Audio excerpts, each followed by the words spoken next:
Баршаңызға сәлем. Ұнға қуырылған балық денсаулыққа зиян.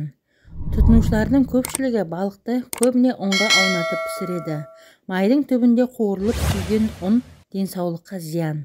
Бұл турасында Оңтүстік Қазақстан облысы эндокринологиялық диспансердің дәрігері Райша Қайратқызы Отырар ТВ телеарнасына берген сұхбатында айтып берді. Адамдар балықты көбіне ұнға аунатып пісіреді. Бірақ ұннан гөрі оған арнайы қоспалар жағып пісірген дұрыс. Себебі ұн майдың түбінде қуырылып қарайып кетеді. Сөйтіп ол балыққа жабысады. Біріншіден күйген дәмі шығады. Екіншіден ол денсаулыққа зиян, дейді дәрігер.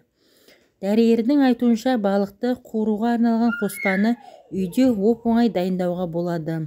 Ол тағамның көлеміне қарай әзірленеді. Мысалы, 1,5 келі балыққа мөлшерленген қоспа үшін 2 жұмыртқаны жарып, араластырып, оған кішкене мөлшерде су құйып, ұн қосып, қаймақ тәрізді болғанша араластыру керек.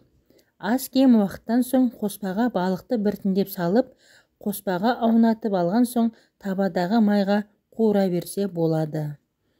Сондай-ақ ысталған балықтарды кейбір науқастарға тұтынуға тыйым салынған. Оның ішінде бауыр, бүйрегі ауыратын адамдар жемегені дұрыс. Бұл балықтың түрін мүмкіндігінше балаларға да бермеу керек.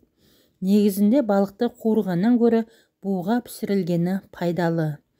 Балықтың қылтықтары мен қабыршақтары балалардың денсаулығына да қауіп туғызатын болғандықтан, оларды жақсылап өңдеп, котлет түрінде буға пісіріп болып кішкентайларға ұсыну қажет, дейді Оңтүстік Қазақстан облысы эндокринологиялық диспансердің дәрігері Райша Қайратқызы.